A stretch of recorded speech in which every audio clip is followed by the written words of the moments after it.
lovely listeners. Welcome back to Curious Cases with Not Once for Yes.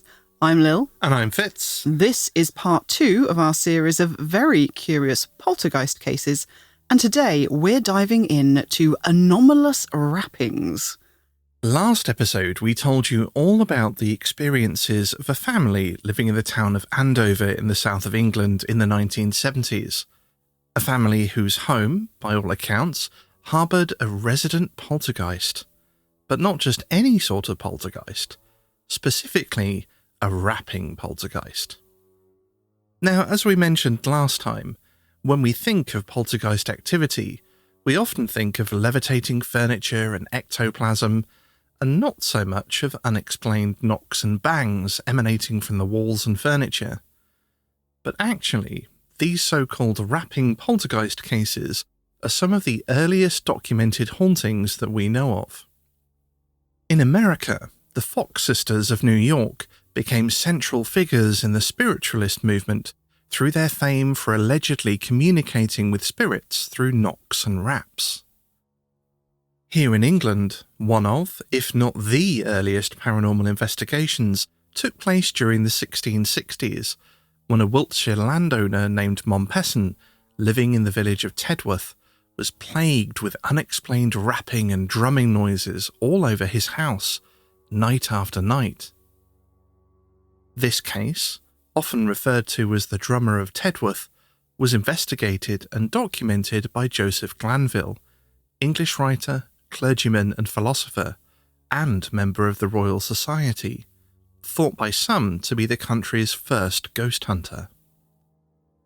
And there have been plenty of hauntings in the intervening centuries that have centred around, or at least started off as, volleys of unexplained knocking and banging. Many of these never really reached the radar of popular culture, because, after all, unexplained knocks simply don't set the imagination alight in the same way that flying furniture does. And yet, even in the famous Enfield poltergeist case, investigators Maurice Grosse and Guy Lyon Playfair recorded spirit communication through the medium of knocks and bangs. They just weren't given as much attention as other phenomena, and perhaps that's understandable, considering some of the other, more shocking occurrences that were observed during the haunting of the Enfield house. Maybe another point is that not only are unexplained raps less dramatic than other types of poltergeist activity, but it's also quite easy to imagine that knocks on walls and furniture could be faked. And in fact, all three cases that we've mentioned so far have exactly this in common.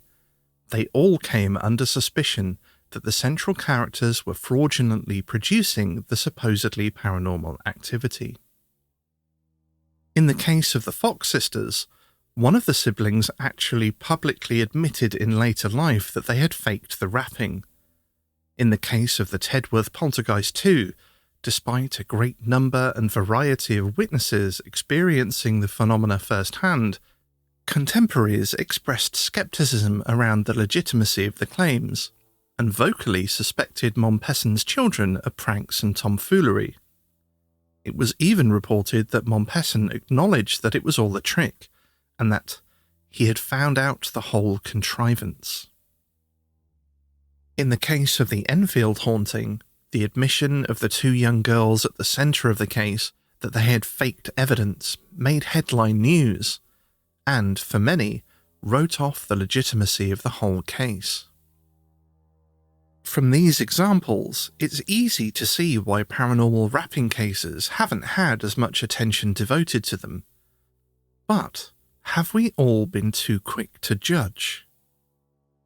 This conundrum actually featured in one of my earliest encounters with the paranormal in the media at the tender age of 10. For anyone who remembers watching the BBC 1991 mockumentary Ghostwatch, one of the scenes from that programme most likely seared into their memory is the one where writer Stephen Volk brought to life this very aspect of the Enfield case, from which the drama Ghostwatch seems to draw inspiration. In one scene, after the investigating TV crew has spent the evening chasing inexplicable noises, knocks and bangs around the house to no avail. Suddenly, the viewers are confronted with apparently live footage of one of the two young girls at the centre of the haunting, faking the noises by banging on a pipe. Back in 1991, at around the same age as the girls in the drama, this scene was the point at which my slightly horrified mother realised that she'd somehow missed that I was watching what most people, including me, thought at the time was a real paranormal investigation long after the 9 o'clock watershed on Halloween night, and I was summarily hurried off to bed, wondering if it was all a hoax after all, or if any of it was real. Although, of course, the TV show wasn't real, despite thousands of viewers believing that it was on the night of airing, as the plot of the drama developed, it transpired that although one of the girls had been caught faking evidence, that by no means negated all the other, increasingly strange and violent activity that was occurring within the house. When confronted about her fraudulent antics and asked why she did it, the girl breaks down and cries, "It was what you wanted, wasn't it? We just gave you what you wanted." The young actress encapsulating neatly in this one line the pressure of the media attention on the girls, a wish for the real activity to be believed, and the need for help with the actual haunting so desperate that she was driven to fake evidence in a bid to hold everyone's attention for long enough that the real thing would eventually manifest and the family's experiences would be validated. I, and many others I'm sure, have often asked myself over the years how much this reflects the reality of the Enfield case, how the pressure of attention and the enormity of the media frenzy the case became could have driven the girls to play up on occasion, and whether it does negate the legitimacy of the countless other incidences of unexplained activity. Funnily enough, we see a similar story in the Tedworth poltergeist. Despite claims that Montpesson had confessed that the noises had been faked, in later years a friend of Montpesson's son asked him outright whether the activity was in fact a hoax, to which he replied, "The resort of gentlemen to my father's house was so great he could not bear the expense. He therefore took no pains to confute the report that he had found out the cheat, although he and I and all the family knew the account which was published to be punctually true." Another case then in which the activity caused such a whirlwind of tension and visitors that the living became more of a nuisance to the residents than the dead, and the most efficient way to dispel the hordes of spectators and restore some semblance of peace was to pretend it was all a hoax. And of the Fox sisters? Well, that's still very much a contentious case to this day. Only a year after publicly declaring herself as a fraud, something, it must be noted, that she was offered the hefty sum of $1,500 to do, which is equivalent to around $50,000 today, Margareta recanted her confession. All this back and forth and claims of hoaxes, plus the very basic fact that almost anyone could, if they were so inclined, knock on a wall and call it paranormal, has really muddied the waters around wrapping poltergeist cases, and perhaps that's why we don't hear of them so much today. Any poltergeist case is difficult to gain truly objective evidence from at the best of times, and you can guarantee that any investigator presenting recordings of supposedly inexplicable raps will be met with skepticism from many parties, perhaps even more so than other phenomena given the popular cases that we have explored thus far and their influence in the media and thus public perception. But what if there was a way to tell paranormal raps apart from fraudulent ones? What if truly supernatural knocks had some kind of signature that set them apart, even from control knocks made by investigators in the same room at the same time on the same materials? Well, That could change things entirely, couldn't it? And our intrepid investigator from last episode, Dr Barrie Colvin of the Society for Psychical Research, thinks that there may be a way to do just that. If you haven't yet listened to the fascinating case of the Andover poltergeist that we explored last time, doing so may give you a greater insight into this next part of the story. But essentially, the case gave Dr Colvin a fantastic opportunity to record a great number of paranormal rappings for himself. And interestingly, this was a rare case in which foul play wasn't really suspected, due to the number of witnesses who experienced and recorded the activity in broad daylight, with all of those present accounted for and in plain view at all times, in addition to the noises taking place when no one at all was present in the room in which the sounds seemed to be coming from. As a member of the Society for Psychical Research, the other thing Colvin had access to was a wealth of research conducted by other investigators, including SPR members Alan Gould and Tony Cornell. We mentioned these two briefly last time, as they quite literally wrote the book on poltergeists with their 1979 co-authored work aptly named Poltergeists. This won't be the last time we hear from these two in our 3-part poltergeist series either, but today we're concerned with a paper Gould wrote for his research into psychic circles. As part of his study, Experiences in Psychic Circles, he witnessed inexplicable rapping sounds firsthand, which colleague Tony Cornell recorded. These rapping noises were later analysed at Nottingham University, where something very strange was observed about the sounds. Normally, with a sharp percussive sound such as a rap, knock or bang, the amplitude of the sound wave of each strike would begin at a peak and then taper off as the sound died away. But what they observed with unexplained raps from the psychic circle was that something quite different was happening. Instead of the crest of the sound wave happening at the very start of the noise, there was a slow build-up to the peak. We'll really break this down and explore what it all means a lot more in a moment, but for now, suffice it to say that this is very odd. And before we go on, I just want to take a moment here and read an excerpt from Dr Colvin's report on the Andover poltergeist that really jumped out at me when I first read it, because to me it seems very much linked. This excerpt records an incident in Colvin's investigations at Andover when the researcher was asking the resident poltergeist known as Eric to knock on items of furniture in the room instead of the wall, in an effort to rule out the possibility of the rapping being produced by the family's next-door neighbours. Eric, please try to knock on the headboard. This was followed by a very soft tap, which was heard by us all. I was, at that moment, standing very close indeed to the headboard, with my ear about 15 centimetres from it. As Mrs. Andrews repeated the request, I put my hand on the headboard to see whether I could feel any sensation.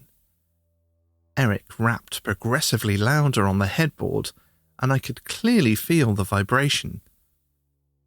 I noted, however, that on each occasion, the onset of the vibration appeared to be slightly before the moment when we heard the rapping sound. So, before we go any further, let's talk about how odd it is that Colvin felt the vibration of the sound before he heard the rap. Dredging up my GCSE science here for a moment, it's not impossible to feel the vibration of a sound through a solid material before you hear the sound. This absolutely can happen, because both the vibration and the sound travel as waves, and those waves travel at different speeds through different materials. In this case, the vibration was travelling through the wood of the bed's headboard, and the sound was travelling to the investigator's ears through the medium of air. However, for this to work, you would need to have a significant distance between the source of the sound and the location of the person hearing and feeling it. So I looked into this, And with a little help from my friends, I did a bit of maths to see if it was possible for us to feel the vibration of a sound through a material before we heard it through the air. At first glance, it certainly is plausible. Sound travels through wood at anywhere between roughly 3,000 and 5,000 meters per second, depending on various factors, but the speed of sound in air is only 343 meters per second. This would seem to make it pretty intuitive that, yes, you could feel it before you heard it. Only our brains are lazy and often aren't incredibly precise. Plus, it takes time for our nerve impulses to travel from our finger to our brain, as well as for our ears to vibrate and send signals to our brain. A minuscule amount of time for our day-to-day purposes, but a little bit of time nonetheless. Of course, everyone is different, but from what I can gather, the vibration and the sound would need to be separated by at least 0.1 seconds for us to perceive them as occurring separately. That being the case, how far from the source of the sound would Barrie have had to have been to naturally perceive the vibration occurring through his fingers before the sound reached his ears? If we assume that the vibration travelled through the wood in the middle of that 3,000 to 5,000 meters per second range at 4,000 meters per second, the difference between the speed in wood and the speed in air would be 4,000 minus 343, which is 3,657 meters per second. Noting that the vibration and sound need to be at least 0.1 seconds apart to notice that they are separate events, you would need to be at least 3,657 meters divided by 10 away from the source, so at least 365 meters away. I'm pretty sure that they don't make headboards that big. So either the vibration and the noise were caused by separate events, or something a bit weird was going on. Oh, and just in case anyone is wondering if it would have made much difference if we hadn't have assumed that the speed of the vibration travelling through the headboard was 4,000 and was instead 3,000 or 5,000, basically you can do the calculation for yourself, but it's the difference between 300 and 500 metres. Yeah, we're making some assumptions here, obviously, to just generalise this a bit more, but the point is, you're not going to get a headboard that's over 2 metres long. You're just not. So whichever way you calculate it, whether you go for the most extreme example or the lowest sample, it's just too far. It would have to be too far. Yeah, it's an order of magnitude outside of what you could find in an ordinary bedroom. Yeah, you'd have to live in a castle or a mansion with like some ridiculous hall-sized bed for this to work. Oh, sometimes I wish I had a hall-sized bed. That sounds really comfortable. Sounds very relaxing. But I really wouldn't want to have to change the sheets on one. No, that would be a nightmare. But anyway, I promise, guys, there's no more maths in this episode, so my brain's melting, probably yours is too, but we needed to do the calculation. So it must be said that we don't know if Colvin was aware of this theory behind anomalous raps supposedly having different sound envelopes before he made the observation at Andover, regarding him feeling the vibration happening before hearing the audible sound. Alan Gould's paper, Experiences in Psychic Circles, was written in 1994. Meanwhile, the Andover haunting took place in the 1970s. However, Gould and Cornell apparently were themselves made aware of the potential difference in paranormal raps somewhere around the 1940s or 50s, after hearing a theory posited by Leon Eamon, a man for whom little in-depth information exists, but who was known as a specialist in so-called biocircuits, which is a whole other rabbit hole that we definitely do not have time to get into today. So the timeline is quite muddy.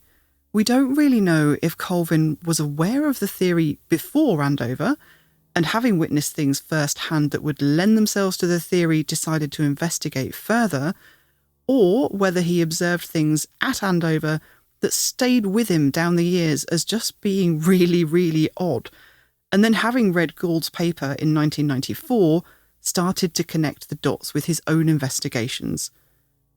Either way, in 2010, 36 years after the Andover haunting, Colvin published another report, this one titled The Acoustic Properties of Unexplained Rapping Sounds, and I will read you part of the abstract of that paper right now. The wave characteristics of unexplained rapping sounds have been studied and compared with similar sounding raps produced using normal tapping methods. There are indications that the acoustic properties of the two classes of sounds are different, and that this technique can be used to differentiate between normal and inexplicable rapping sounds witnessed during RSPK activity. And for anyone wondering, RSPK activity stands for Recurrent Spontaneous Psychokinesis, which is a bit of a mouthful, but in other words, inexplicable spooky stuff. So before we get into that paper, what Colvin discovered, our own experiments testing this theory, and what on earth it all means, let's just break down what we are even talking about.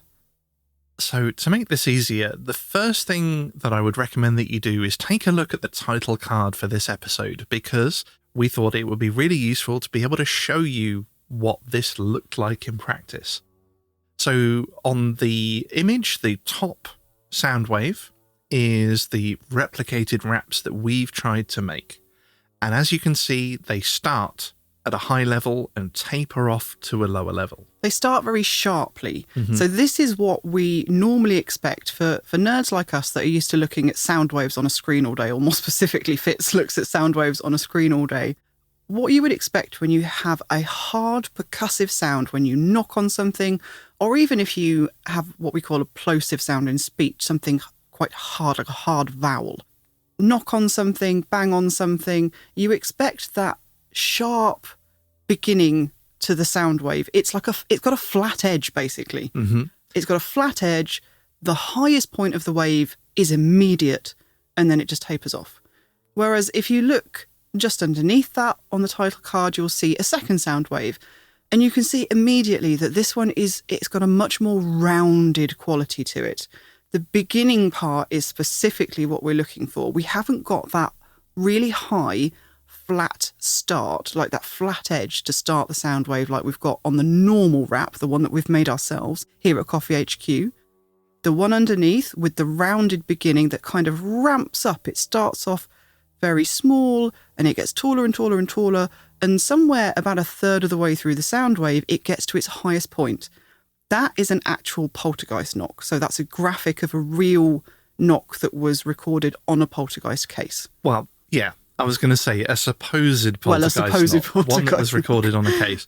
So just to throw a bit of audio engineering terminology in, because I think we'll probably end up using them in the episode as we go forward. Definitely. The amplitude of a wave, of the sound wave, is basically the difference from the middle to the highest point. So if it varies a lot, that basically is the difference in the amplitude. So when we're talking about the middle, again, refer to the graphic in the title card. When we say the middle, you can see there's literally a line running through that. They're kind of shown as two bars, and through each bar there's a line running through the middle of the sound wave, and then there's literal squiggles kind of either side of that, and they're equal to each other. That is approximately equal to each other. Not always. Basically, a sound wave is a wave. It has peaks and troughs, so it goes up and down and up and down, and the center point is basically where it passes through zero. We don't need to go into too much more detail than that. But yeah, basically amplitude is like how high it goes. The attack is how quickly it gets to that peak, that high point. So if we say it's got a fast attack, it means it goes from nothing to its highest point really quickly. And the opposite side of that, to go from its peak to zero, is called the decay. So if it has a long decay, it takes a long time to fade out. And if it has a quick decay, it fades off very, very quickly. So essentially, attack is how fast it ramps up, and decay is how fast or slowly it tails off. Yes, exactly. Welcome to the world of Audio Engineering 101. So we were trying to think of how we could explain why this seems weird. And it's quite visually striking when you look at the image like that. But having said that, if you have looked at any sound waves on a screen, like if you've used audio engineering software, you might be wondering why we're so excited about this kind of curve to the poltergeist rap. Because if you've seen speech, like you may have seen clips of podcast recordings, you'll see lots of sound waves that have that rounded shape with a rounded beginning. That's a lot of the times because it's not a percussive sound. Mm-hmm. So it would be completely normal to see that rounded shape for something like speech, as long as it wasn't a hard vowel. Because when you speak, you don't start off necessarily with a hard percussive sound. Your voice, literally, the air kind of ramps up and it grows into the highest level, the highest point that it's going to reach. But we're only looking at percussive sounds. So that's where you strike a hard surface. And that really we would always expect that, nearly always expect that, to have the highest amplitude at the very, very start of the sound wave. So when we were trying to think about how to explain this and why it felt weird, the first thing that came to my mind was if you imagine throwing a stone into a pond, and basically the waves that occur in the pond are very similar to sound waves. The ripples, yeah. Yeah, the ripples, the louder the sound, the bigger the object, the larger the waves. But in this case, the stone hits the water and the ripples begin. What is weird about this is that because it's that sharp percussive sound, it's almost like you're throwing a stone into a pond, but the ripples start before the stone hits the water. Like it's anticipating that knocking sound. Yeah. And that is why this is really, really weird. Yeah, it's a super good analogy because it seems so unnatural when you think about it like that. You know, obviously, if you throw a stone in a pond, you don't expect the ripples to start before the stone hits, because it's that percussive hit of the stone that's forcing the water to ripple outwards in concentric circles. How on earth could those ripples happen when the stone was still in midair? And that is what's happening. So hopefully you can understand now why we were so excited about this and why Colvin was so excited about this. Because if this proved to be true in other cases, not just the Andover ones and not just the recordings made by Gould and Cornell, this could literally mean that we could have a way to tell supernatural knocks apart from normal knocks. So, this is all very good in theory, but all we have so far is a second-hand report that Gould and Cornell observed this odd sound wave behaviour on analysed recordings. Second-hand because I was not able to access the original report myself, and a peculiar observation by Colvin at Andover, when he felt the vibrations of raps occurring before the sound was heard. And of course, this is all that Colvin had to begin with as well. So he set out to put the theory to the test by analysing and comparing recorded raps from 10 different well-documented poltergeist cases from all over the world between 1960 and the year 2000, including his own recordings from Andover and the famous Enfield haunting. What he discovered was quite astonishing. Although his report is quite dense and at times quite dry, even a quick scroll through the results is enough to see that he might be onto something. Colvin includes in his paper visual representations of the waveforms of raps from each case, and without exception, they all show the curious slow attack, the gradual build-up to peak amplitude that just really shouldn't happen. Some are more pronounced than others. The Andover examples actually illustrate the phenomena very well, whereas others are more subtle. But nonetheless, it is evident in all the samples. Even better, in some cases he had access to recordings of not only unexplained raps, but also control raps, knocks deliberately made by the investigators for comparison to the anomalous ones, made at the same time, in the same room, using the same recording equipment. Colvin has included graphics of these as well, and it's very clear from these just how different these normally made raps are to the unexplained ones. The control raps all show exactly what we would expect from a sharp percussive sound. An initial peak showing the highest amplitude pretty much immediately, followed by a gradual decay. Looking at the control raps and anomalous raps side by side, the difference is quite striking. Of course, there are many, many variables to how a sound wave ends up looking. The material struck, what it struck with, the acoustics of the room, nearby objects that could provide a dampening effect. The list goes on and on. So, having established that there was a clear difference between anomalous raps and normal ones, Colvin wondered what could possibly produce the odd-looking sound waves, and whether it could be recreated. To do this, he set about recording lots of different percussive sounds with different materials, which he recorded on several different devices to see if anything ordinary could explain the effect. He listed his efforts in his paper, and they included a knuckle tapped on a brick wall, a knuckle tapped on a plasterboard wall, a teaspoon tapped on a crystal glass, playing middle C on a piano, a rubber hammer striking a wooden desk, and a rubber hammer striking a hard rubber object. The last two examples were on the advice of two BBC acoustic engineers whom Colvin consulted on what, in their opinion, could create a sound wave with such a gradual rise to peak amplitude as seen in the Poltergeist raps. So, did any of this work?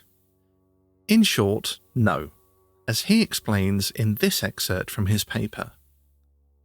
The only substantial difference between this sound and other normal sounds is the relatively short decay period, something that would be expected for a soft, damped material such as rubber. Many other examples of standard rapping sounds have been evaluated in a similar manner. On each occasion, the waveform has conformed to the normal shape, a rapid rise to maximum amplitude, followed by a relatively slow decay. Essentially, none of his experiments worked. Try as he might, he just couldn't find a way of recording a percussive sound like a knock or rap that would produce a gradual build-up to peak amplitude. The plot, as they say, thickened. And of course, if you know anything about us, you'll know we have a positive aversion to leaving the research to the experts. We were champing at the bit to start conducting our own experiments, which was happily very achievable for us, blessed as we are with all sorts of recording equipment, microphones, audio software, and an in-house audio engineer. So, like any good nerd, we made a spreadsheet, obviously, and off we went around the house, bashing on walls and furniture with hands, feet, broom handles, rubber mallets, shoes, drumsticks, anything we could think of to try and recreate the effect, much to the delight of our neighbours, I'm sure. Another thing we're blessed with is a house remarkably similar in layout and construction to the house at the centre of the Andover poltergeist case. Both houses were 60s brick terraced council house builds, and although the Andover house was bigger than ours, we shared one important feature: a bedroom that was situated over the top of a passageway running between the terraces, something I recall our solicitor referring to by the rather lyrical term flying freehold.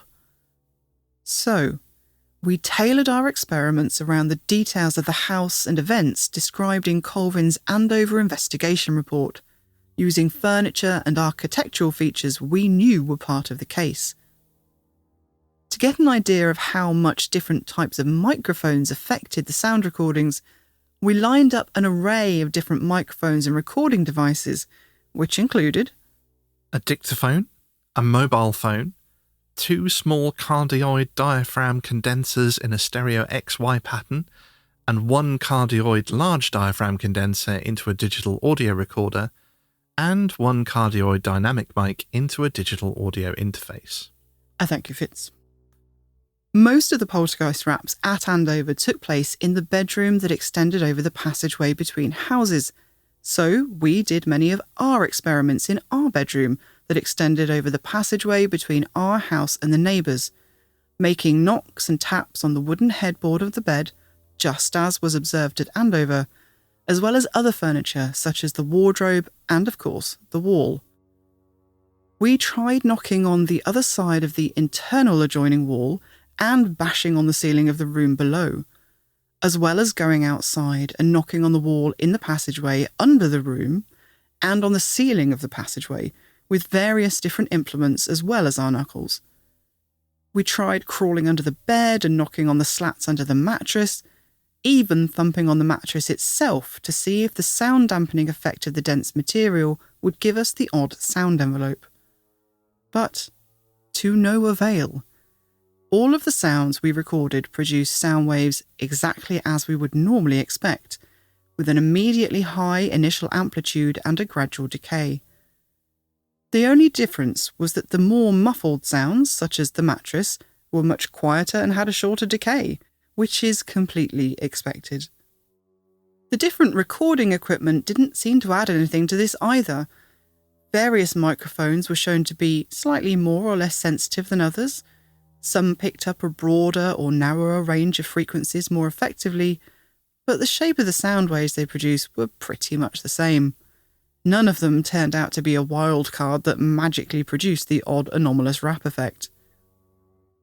Not content with this, we expanded our parameters, recording downstairs while one of us stomped, knocked or tapped on the floor upstairs, recording taps in our acoustically treated studio, which was specifically designed and built to dampen sound reflections, and recording in the biggest and most acoustically reflective room in the house.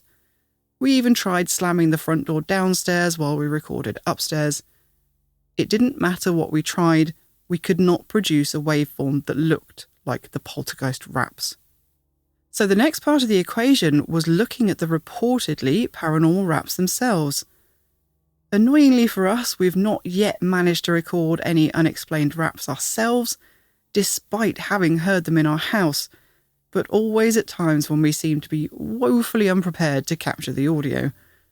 And none of our peers that we reached out to were able to dig any out of their archives either, but we were able to track down several samples of poltergeist raps from the cases that had featured in Colvin's original report, and a sample from a different poltergeist case that, as far as we're aware, hadn't been analysed for this purpose before. And we held our breath as we loaded them into our audio editing software. Were we about to discover that all our excited experimentation had been for naught? We both exhaled audibly as we scanned through the audio and found the raps within the soundwave visuals, because there they were, clear as day, the strange, gradual build to peak intensity, just as Colvin had described. When we started lining them up against our own efforts, with one above the other and at the same scale, the difference was even more striking. It was just so odd. Ours showed that high initial peak that slowly dropped off, and the poltergeist knocks had the rounded, gradual attack that you would normally see in things like speech patterns. Once we had samples from the cases Colvin had analysed, we started trying to more directly recreate specific sounds that showed the odd waveform, trying to match the audio samples of anomalous rapping to give us a more direct comparison of the sound waves. Firstly, we decided to look at the audio samples from a haunting that took place in the Scottish town of KOFY.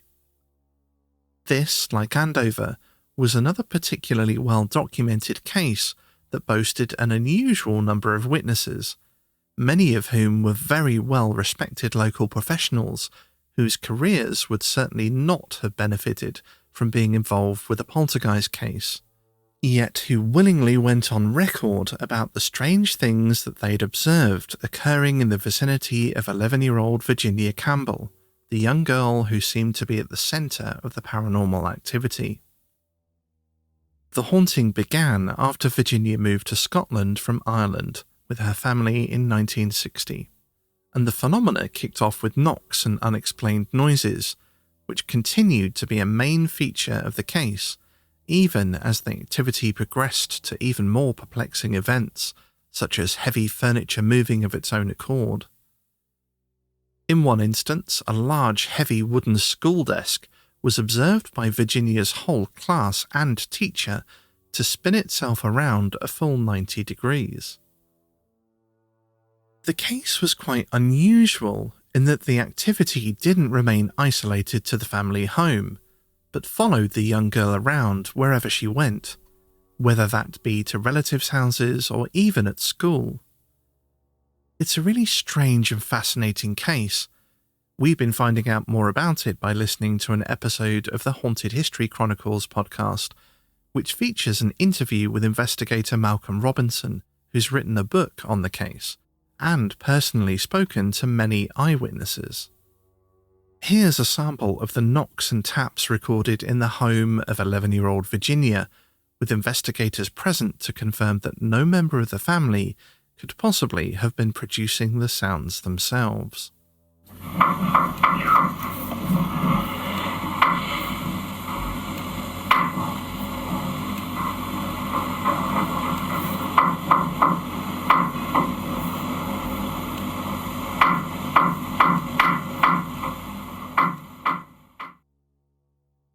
It was noted by an investigator present at the time of recording that these noises seemed to be coming from the vicinity of the bed, but they couldn't pinpoint exactly where. The microphone was resting on top of a linen chest next to the bed, so accordingly we placed a microphone on top of a piece of wooden furniture next to our bed and tried to recreate the noises on the wooden bed frame. We weren't able to recreate the sounds exactly. This could simply be that Virginia's bed was made of a different wood or was lighter construction, any number of things. But even when we tried hitting the bed frame with different implements, like wooden spoon handles and even drumsticks, we couldn't seem to get anything close. In fact, the more we listened to the socky raps, the more they started to sound a lot like two rounders bats or even Morris dancer sticks clacking together, which we knew from the investigators was certainly not something present at the time. I think the presence of a troupe of Morris dancers or a rounders game at the scene couldn't fail to have been remarked upon. Unfortunately, not having any rounders bats or indeed Morris dancers in the house, we had to stick with our attempts at hitting our bed frame and headboard with wooden spoons and drumsticks. By the way, don't try this at home. Hitting your headboard with the wrong end of a drumstick will leave a dent. You can take it from us. And this is what it sounded like by comparison.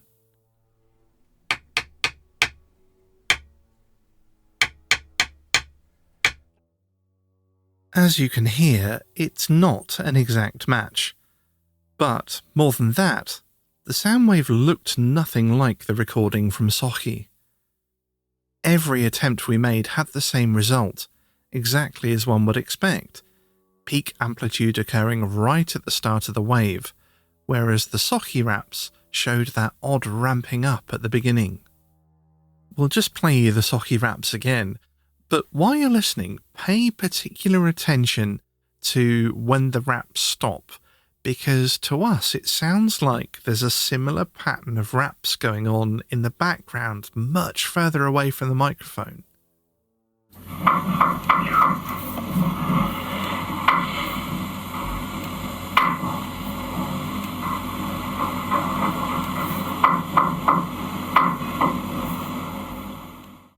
The Sochi poltergeist is a really, really fascinating one. There is lots of information out there about it. And if your imagination has been captured by things like the Enfield haunting, I would say definitely look into Sochi. It may not be as well publicised as Enfield, but in a lot of ways I think it's an even weirder case. There were some recordings of poltergeist raps that were so odd we struggled to even recreate the audio, let alone imagine how it could have occurred with nothing visibly happening to create the sounds. many times poltergeist raps are explained away by the noises of a settling house, popping floorboards responding to changing temperatures, or even, in the case of the Fox sisters, oddly loud cracking toe joints. But listen to this sample from a poltergeist case in Thun, Switzerland from 1967, and see if you can think of any plausible explanation for how this sound, reportedly caused by an unseen hand, could occur naturally.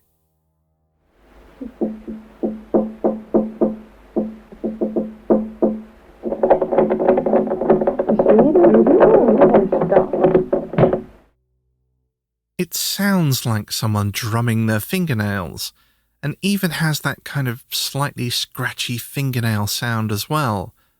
But at the same time, it's a much sharper, more resonant sound than fingernails. We tried drumming our fingers to recreate it, but that's a duller, more thumpy sound. Granted, neither of us has particularly long fingernails. Maybe with false fingernails or something you could recreate it. But to me, the clackiness of the drumming sounds more like wood on wood.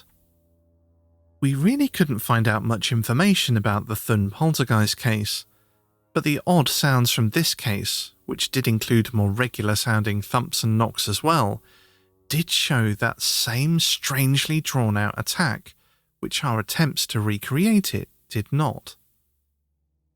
At this point, we started to cast around to see what others had made of Colvin's paper. After all, we can't have been the only ones to have read it and been inspired to do their own experiments, or had thoughts to share on the matter. It seems the study has been quite well received in the paranormal sphere.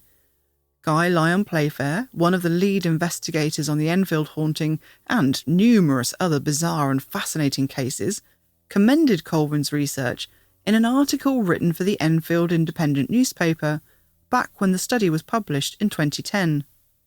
It says, "New scientific research which uses evidence from the world-famous Enfield poltergeist case has come a step closer to proving conclusively the existence of paranormal activity. The recordings have for the first time been analysed in detail, and the sounds of knocking on walls and furniture compared to the same sounds recreated under scientific conditions. The results showed the unexplained noises in Enfield did not produce normal sound wave patterns." Guy Lyon Playfair, who spent 2 years investigating the case at the time and went on to chronicle the events in a book, welcomed the research. He said, "This is absolutely the biggest step forward in the last 30 years, and it's easily reproducible, as all scientific evidence should be." The author and investigator added, "In doing this research, scientific order has been brought into a very crazy area, poltergeist activity. I don't think it's been done before." Alan Murdy, another stalwart researcher and investigator for the Society for Psychical Research, had this to say about Colvin's study. "I consider this research amongst the most significant published to date. I chair the spontaneous cases of the SPR, and we have been encouraging Dr Colvin's research and its publication for some time. Its importance lies in the fact that it does not depend on eyewitness testimony or anecdote. If this effect stands up, it's the first wholly instrumental evidence for an anomalous poltergeist effect. The research may be replicated, and it is possible to develop testable experiments based upon it." And in 2014, author Eric Dullan made mention of Colvin's work in his paper, A Detailed Phenomenology of Poltergeist Events, for the Journal of Scientific Exploration, Anomalistics and Frontier Science. And, excitingly, he made his own analysis of recordings of unexplained raps on a bedpost from a paranormal case that he was personally involved in back in 1983. And he found the same patterns that Colvin did, the waveforms showing a slow build-up to peak amplitude, very unlike what you would expect from a sharp knock. The author included a screen capture of one of these waveforms in his article, and you can see the characteristic slow attack quite clearly.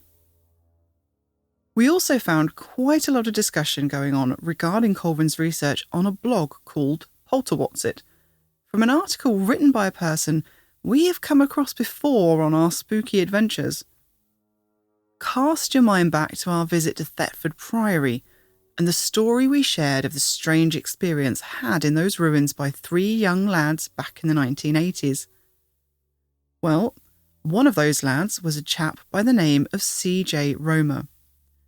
And up until the point where he tried to chase a ghost up a disappearing staircase in the ruins of the Prior's lodgings, he had no belief in the paranormal at all. But understandably, after that rather mind-boggling experience, he developed what seemed to be a lifelong interest in the paranormal, becoming involved in the field of parapsychology and writing articles on the paranormal for both the Poltergeist blog and his own blog called, and sometimes his so nameless. His first article merely related that Colvin's study had been published with an overview of his findings, but the comments on this post sparked much discussion. As we suspected, there certainly were others that wanted to weigh in with suggestions for what could cause the strange sound envelopes and conduct their own experiments as we had. One commenter throws into the mix the question of whether old microphones and the effects of recording to analog tape could have produced the effect. These are good ideas in theory, but it falls apart when considering the 3 cases in which investigators recorded control raps on the same equipment and in the same room as the poltergeist raps. From notes in Colvin's report about how the recordings were taken, the Enfield case looks like a good candidate to be affected in this way, the raps having been recorded on an old reel-to-reel tape recorder running at, as Colvin puts it, a rather slow speed of 15/16 of an inch per second. Obviously, this is very different to the kinds of equipment and digital recording that we've been testing in our house, so maybe this clunky old equipment is to blame. Except, we know that, in the Enfield case at least, it is not.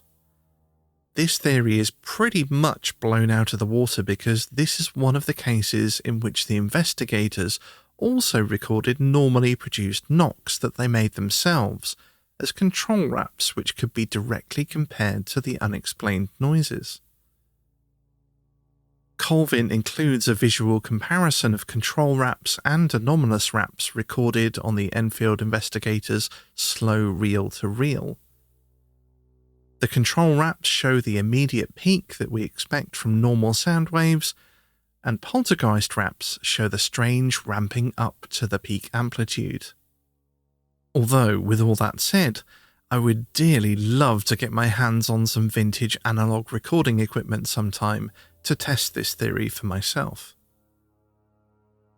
Another commenter posited that, as the poltergeist raps were coming from behind walls or furniture, the layers of material between the source of the sound and the microphone could dampen the signal, thus slowing the attack.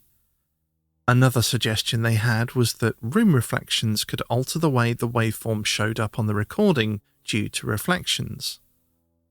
All sounds will be affected by what and how many things they bounce off on the way to the microphone or our ears, so possibly a route with more obstacles might equate to a more gradual attack. For example, if the source of the sound was not in direct line of sight of the microphone, the sound had to travel around corners, or if there was a bulky, dense object between the source and the microphone, such as a sofa or mattress, which might dampen the sound. These all seemed like plausible ideas, so we decided to test them for ourselves. We tried out the dampening effect theory first.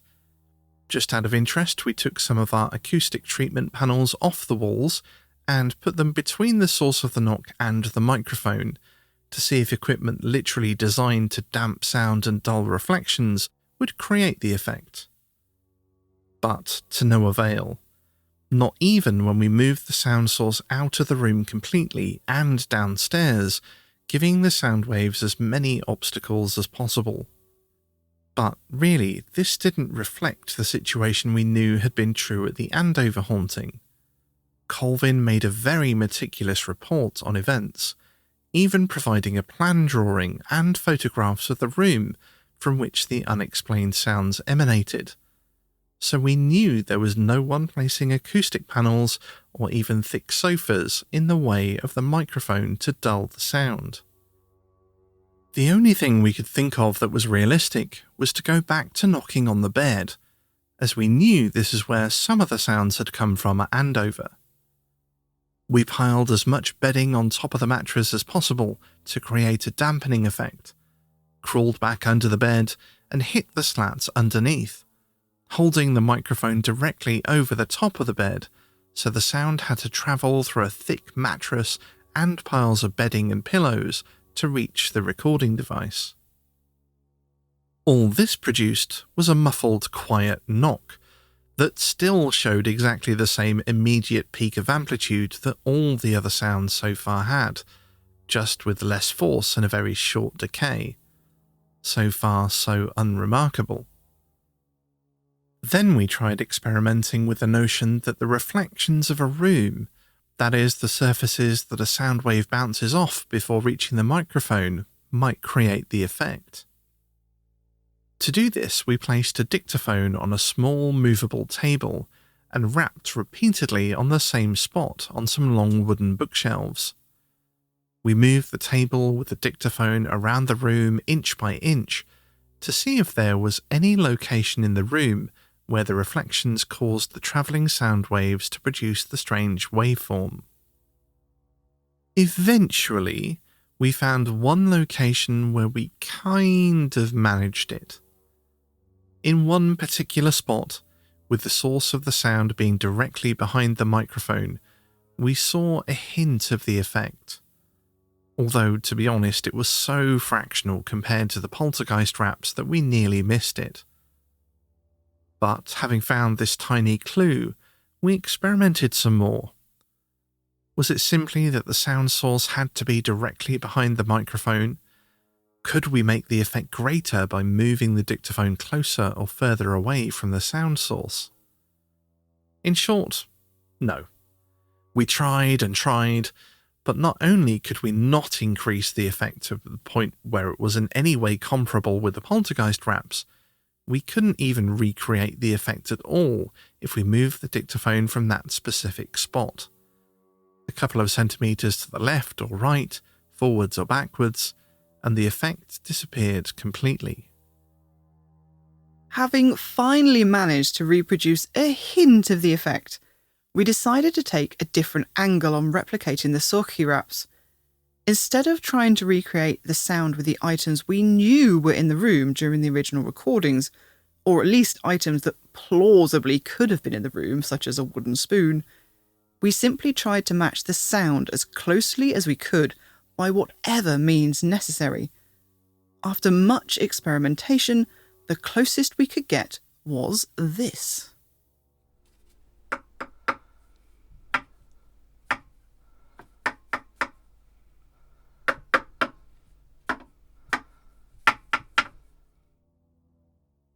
And that, my friends, is the sound of us hitting a 3.5 metre long stair banister, strategically dampened with towels, with a sturdy hazel walking stick.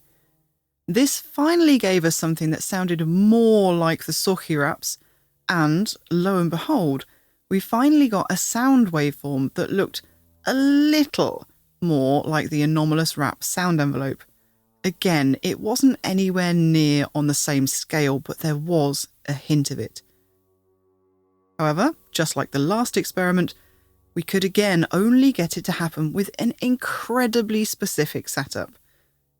The dampening towel effect occurred simply because, well, when I was running around the house hitting furniture to see if anything sounded right, and I tried our banister, it happened to have damp washing drying on it. We thought the effect might improve if we removed the soggy towels. But no, we could only recreate the effect with the dampening material at either end of the banister and striking the banister in one specific place, 2/3 of the way down the stairs, quite far away from the microphone. If we took the towels away, it didn't work. If we hit the banister in a different spot, it didn't work. If we added too many towels, it didn't work. If we moved the microphone into a different spot, you guessed it didn't work. The problem is, of course, that yes, we had finally managed to create a waveform from a percussive strike that looked a little like a poltergeist rap, but we knew that no one had been whacking stairway banisters with a walking stick when the Sorky raps were recorded. Granted, we weren't there, so I suppose we can't say for sure, but what we can say, just from listening to the recordings, is that at Sorky, the microphone was close to whatever was making the unexplained raps, whilst in our replicated ones, it's obvious to the ear that the microphone was further away. Despite showing that small amount of slower attack, our replicated attempts had very different levels and duration. The levels were much lower because the microphone had to be further away for us to get the same effect, and the decay time on all of our raps was also much, much faster in every scenario. Despite getting that hint of the pattern we were looking for, it was just not close enough.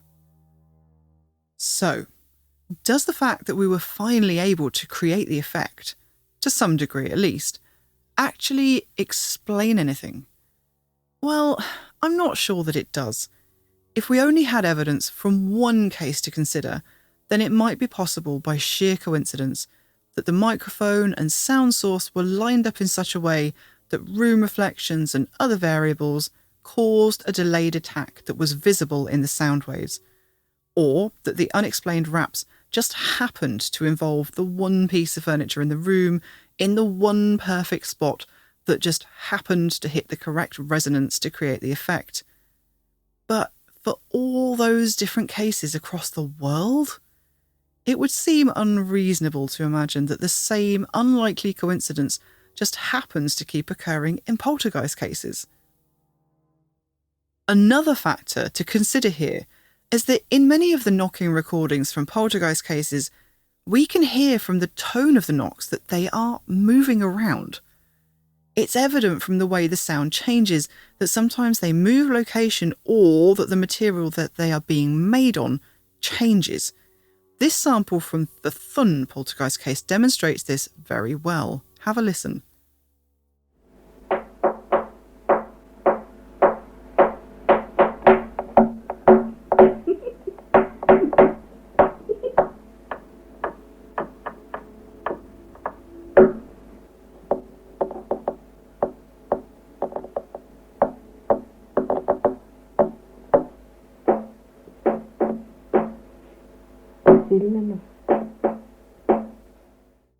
You can hear the changes as the knocks move around.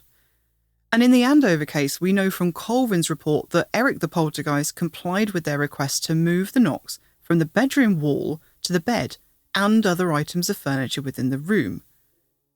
In our experiments, as soon as we moved even fractionally, the effect was cancelled out.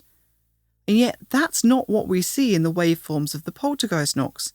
They retain the characteristic shape even as we can hear the sound's moving location.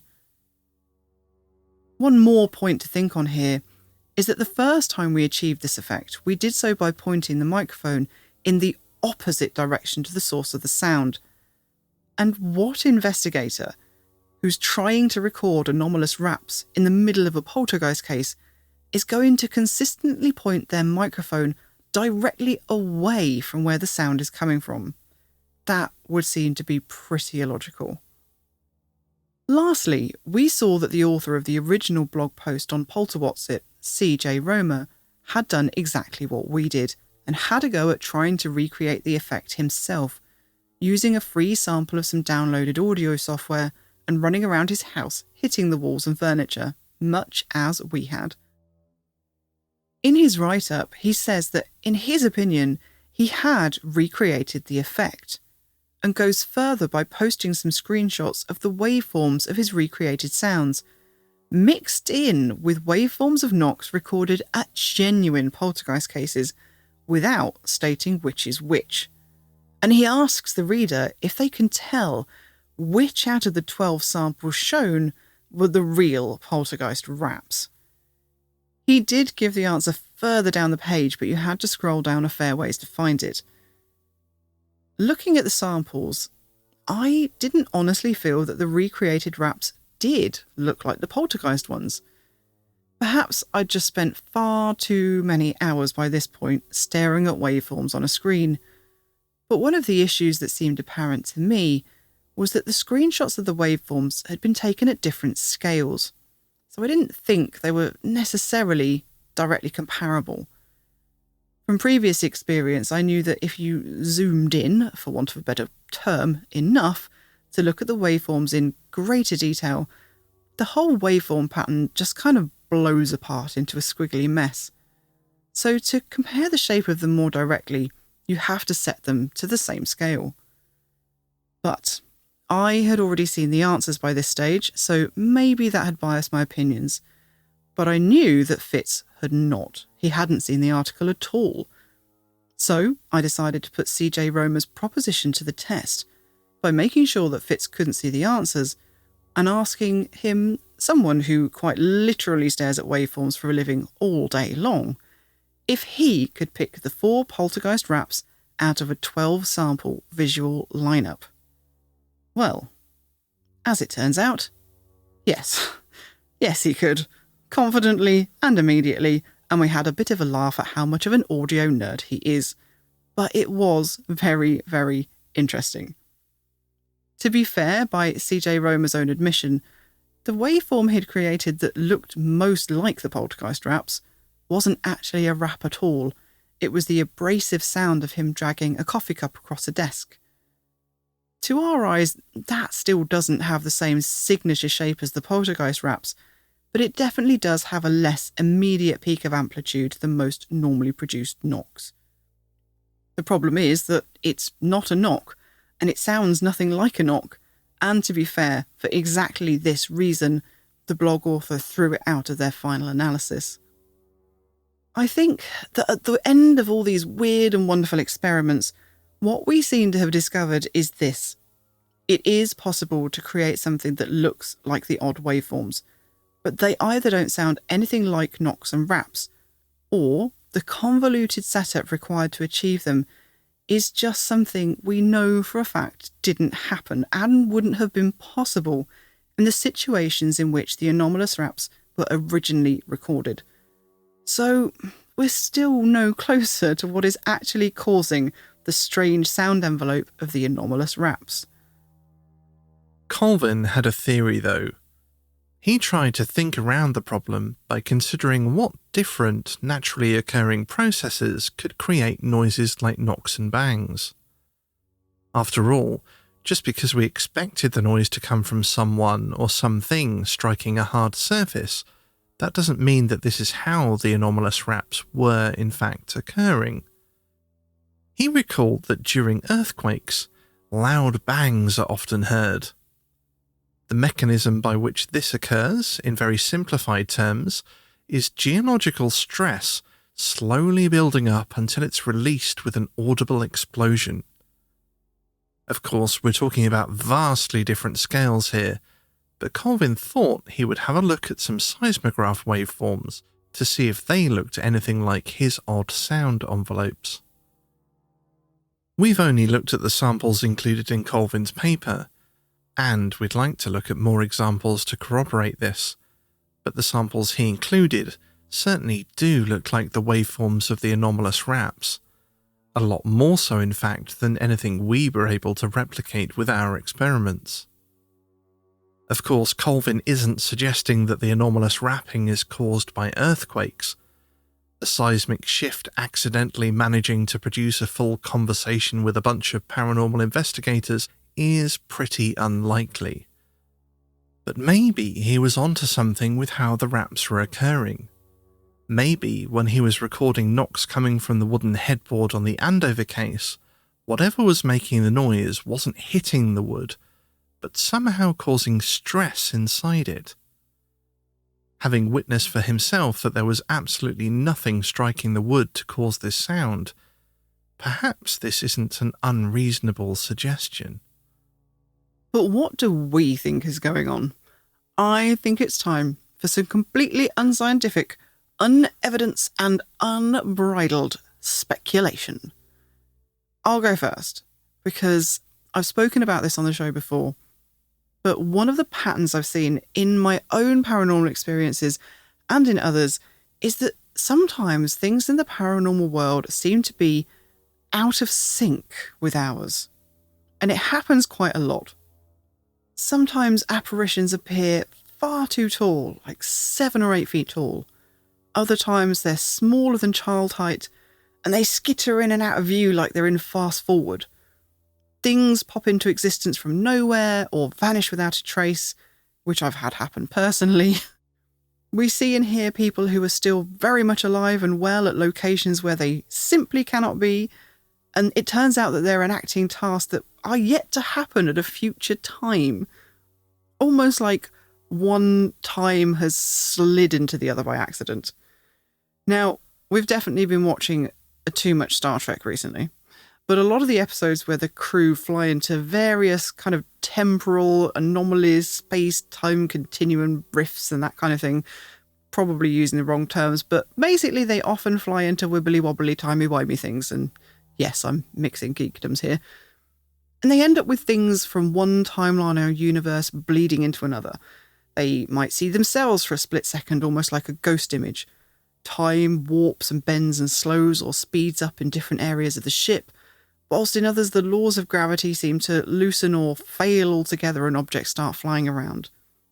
And to me, there are types of recurring paranormal experiences that remind me of this, of things being somehow out of phase, a little bit bent out of shape, a bit too fast, a bit too slow, too big, too small, too bendy, too stretched out. And I wonder, could this be the case with the anomalous raps? Could they be coming from some other time or space that we simply don't yet understand? Is that why the sound waves are coming through a bit wrong? And the other reason I think this is because of some of the experiments that we did with our own recorded waveforms. Yeah, we listened to a few and we noticed that they were just really long.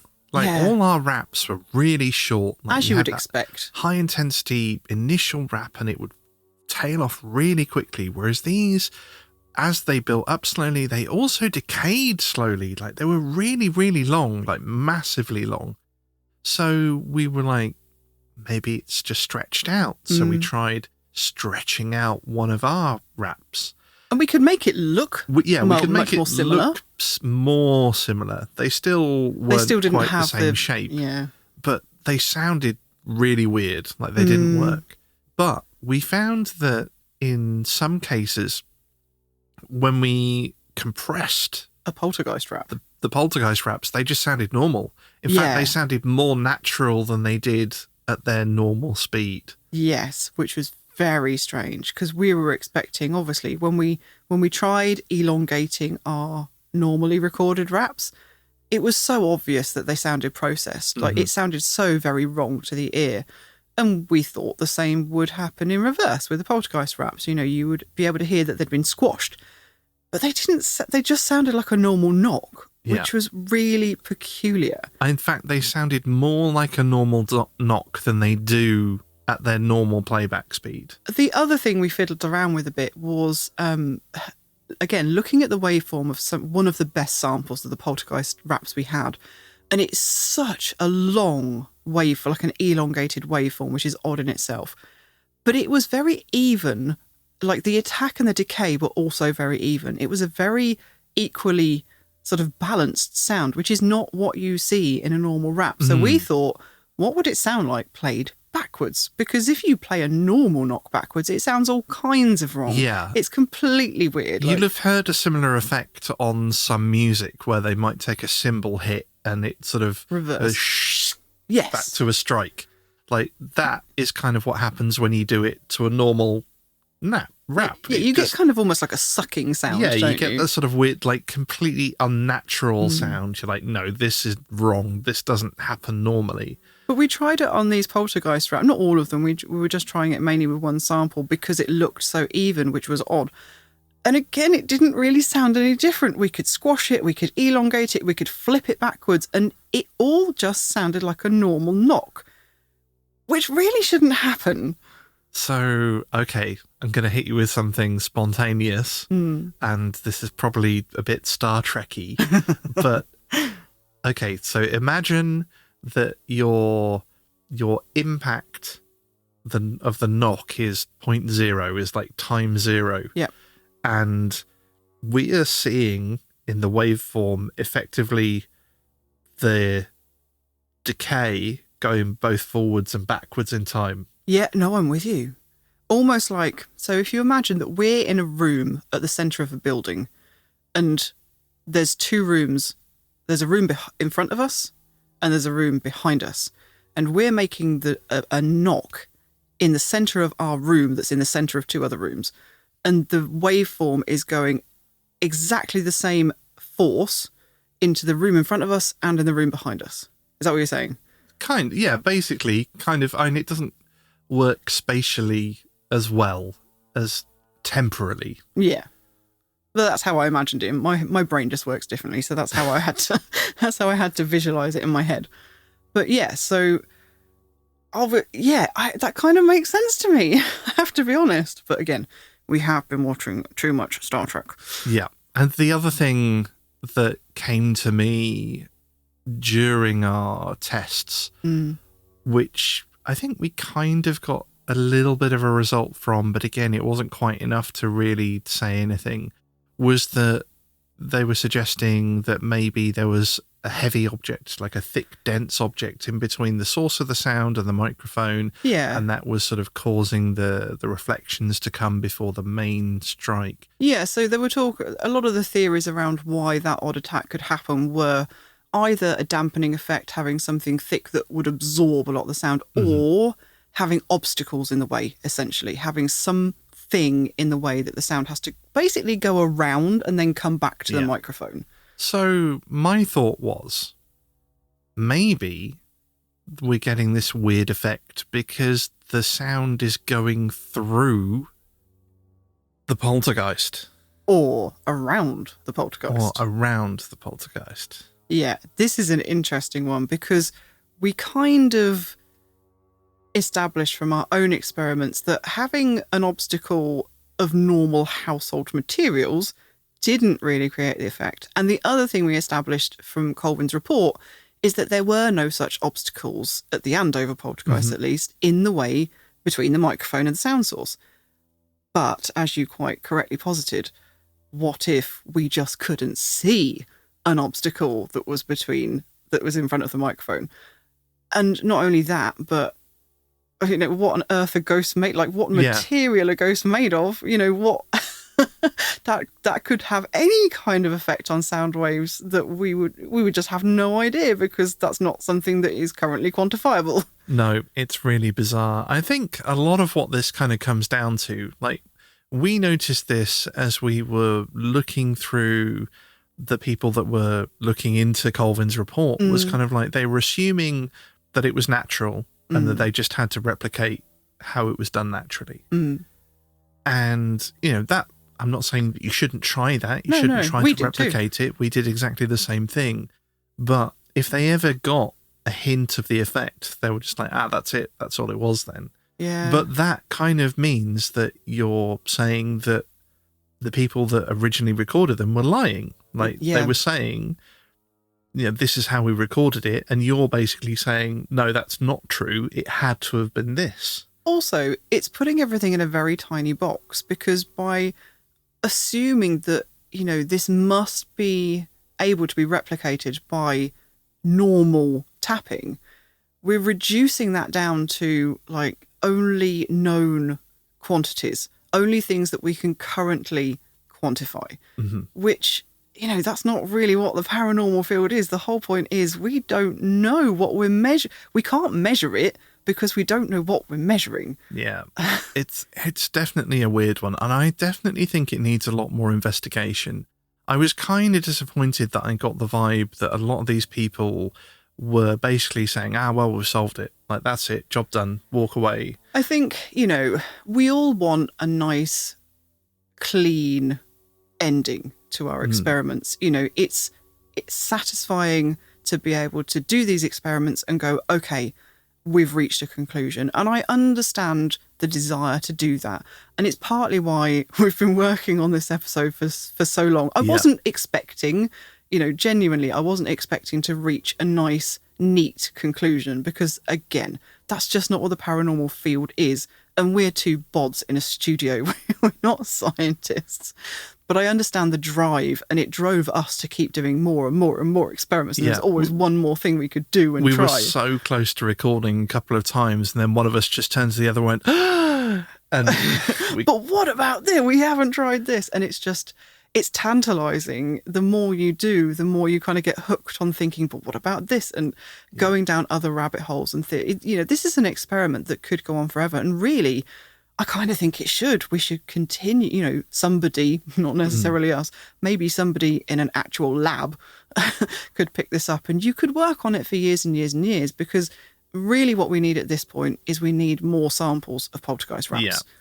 And it is quite difficult for us to compare them directly, because although we know from the control raps that there was still a very marked and obvious difference between the anomalous raps and the control raps, regardless of what they were recorded on, it's not possible for us to more scientifically directly compare, because we're recording on digital equipment. We don't have a reel-to-reel. I would love to be able to do that.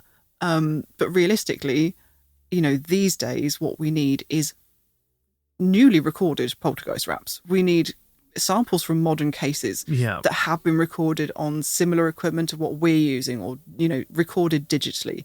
That would be, for me, I think, the next step. I don't know. I'm not sure. And I'd be interested to do it. And like you say, I'd love to get loads of different types of analog recording mediums, analog, digital, you know, tube, ribbon, name it. Like, give me everything you can and I'll experiment with it. But, and I kind of think that the control raps at those cases have scrubbed that off the list. Yeah, no, I agree, actually. I think it's just that I want to play with I want to play with new toys. Definitely. But I think one of the things that really confused me about this was when you listen to them, you kind of think, yeah, that's tapping, that's knocking, that's rapping. Like, I can do that. And then when you try and recreate it, like, these don't quite sound right. No, that's one of the things that surprised me the most. I thought that as soon as we started recreating these taps, it would just... Yeah. There would sound much of a muchness. That's it. I thought exactly that we were going to knock on a few things and be like, aha, like, that sounds exactly the same. Yeah. And, you know, maybe we wouldn't get the same waveform shape, like, because that was the thing that interested us to start with. But what got me was just like, no, we can't really get these knocks to sound right. Like, no. They don't sound the same. The ones from Sorky and Thun were really odd. I thought they would be very easy to recreate. You know, obviously not in the same way, because we're just people tapping on things, and these were happening with no visible hands, you know, no visible way of them being created. But no, they don't even sound anywhere close. No, I mean, the scritchy scratchy one, like, it The really thin sounds ones. like people scratching on something. Like, you think, that's what it is. It's definitely finger scratching on something. But try it. Yeah, we tried it and it didn't sound anything like it at all. It was similar. really... Like, you kind of, the tempo and some of it's there. The tempo and the pattern was there, but the sound, the clacking sound, like I said, it sounds like wood on wood. It doesn't sound like fingernails. There's this strange resonant quality to them that I can't quite understand. That was the problem we were having trying to recreate the Sorky raps, and why we ended up having to smack like long poles to like 3.5 meter long poles together to create the sound. And I think that's probably, again, this is very unscientific, but I suspect that's what added to having that slower attack, was the extra resonance afforded by the length of that material. But we know that wasn't present at Sorky or Andover or, you know, any of the ones that were recorded in a bedroom. This was the length of a whole staircase. Where is that resonance coming from in a tiny bedroom? Yeah, and, you know, a small bedroom can be resonant and echoey, but if that was the case, it would happen on the control wraps. And you would hear it in the speech. The other thing you'd is... hear it in everything. Yeah, the other thing is with a lot of these samples, we've only played you tiny bits, but a lot of them do have people talking on. So if they were in a huge, like, echoey room, you'd hear it in the speech, and you can't. And you'd hear it in the knock as well. Like, the knocks that... These paranormal knocks that we're hearing, they sound quite close up, like the microphone's very close to them. They're not echoing, they're not reverberating, but on the waveform, it looks like they are. And in fact, the best way we ended up being able to recreate the waveform, like the look of the waveform, was adding artificial reverb. Yeah. And that was kind of interesting. Like, we got a very close match by baking in the reverb and then playing it back, and it was an artificial reverb. Like, it basically, you can simulate real things or you can make an artificial one, and this was quite an artificial reverb. Like, I was just playing through settings trying to find something that matched, and that was kind of the closest we got. Was a slightly unusual reverb setting. Yeah. So patrons, if you're listening, we're going to have some visuals of these over for you on Patreon. So you'll be able to look at these kind of lined up one above the other, because it is very interesting seeing them like that. So that'll be coming. And before we stray too far away from the topic of reverb, I've got one more thing to share with you. Now, as you probably gathered by now, we had a very hard time putting this one to bed. There was always just one more experiment we could think of and one more element to look into, but we had to wrap up at some point. And to do so, we decided to do a silly experiment just for fun. And because this whole topic brought back memories of Ghostwatch for us, and because we know some people are still kind of freaked out by Ghostwatch and not entirely convinced that the program didn't actually conjure up some weirdness of its own, I thought it would be a hilarious idea to find the scene that Lil mentioned earlier, where we as viewers are hearing supposedly unexplained raps reverberate through the haunted house, sending investigators and crew into a fearful panic. And then, as the camera pans around and zooms in, we see one of the girls hiding behind a door, banging on a pipe. We thought it would be funny to pop the banging of Pipes the Poltergeist into the audio software and just have a look at the shape of the sound wave, thinking that we could reassure everyone that the show was definitely a fiction after all, never expecting that the sounds of Pipes the Poltergeist would show the characteristic sound envelope of anomalous raps. Except they did. And what was even funnier was that as the camera pans to show the girl banging on the pipe, the sound of the knocks change, and by the time the fraudulent rapping is being uncovered on the screen, the waveforms of the knocks change to show the classic initial peak amplitude of normally produced raps. Now, nobody panic, we don't actually think that Ghostwatch accidentally created a poltergeist. Probably. You can hear from the audio that the supposed poltergeist raps on the show have been processed and had reverb added. They actually sound quite canned. And we think that maybe they were produced in a sound studio or smaller room without too many reflections, and then they tried to make it sound like something that was resonating through a whole house by messing around with the audio. So we tried to recreate the sound ourselves by bashing the side of a filing cabinet with a camera tripod, then slightly pitch shifting the sound and baking in some reverb, and we were able to reproduce the same poltergeisty waveform effect, most notably from adding the reverb. As for the change to a normal waveform, as the scene in Ghostwatch progresses, the few changes to the girl hitting the pipe, the audio changes to a much cleaner, closer sound to give viewers the impression that we're moving in towards the culprit, and the sound department took away all the boomy effects and reverb, resulting in a very normal-looking sound envelope. So, does this mean anything for our poltergeist raps? No, not unless every recorded poltergeist rap sample that Colvin or we or anyone else had analysed had been deliberately processed and altered in a way that you would only do for dramatic effect. And whilst that might be an easy thing to fiddle with now, if you know what you're doing with audio software, the same can't be said back in the 1960s using reel-to-reel analog. And, as with Ghostwatch bangs, it would probably be obvious to a trained ear. All in all, it was a pretty funny end to our experiments. Was this a case of art imitating life or life imitating art? Ghostwatch has certainly had an enduring legacy, but I bet none of them could have ever anticipated that they would accidentally, but oh so accurately, manage to reproduce the sound envelope of Poltergeist raps, looking just as Barrie Colvin's study detailed nearly 20 years after Ghostwatch aired on television. And on that note, we will finally wrap up this fascinating, no pun intended, this fascinating, at times consuming, and certainly curious series of experiments. For now, at least. We hope you enjoyed this dive down a particularly odd paranormal rabbit hole, and that you're looking forward to part 3 in this series of curious cases, when we will return to tell you all about the strange tale of Brian's poltergeist.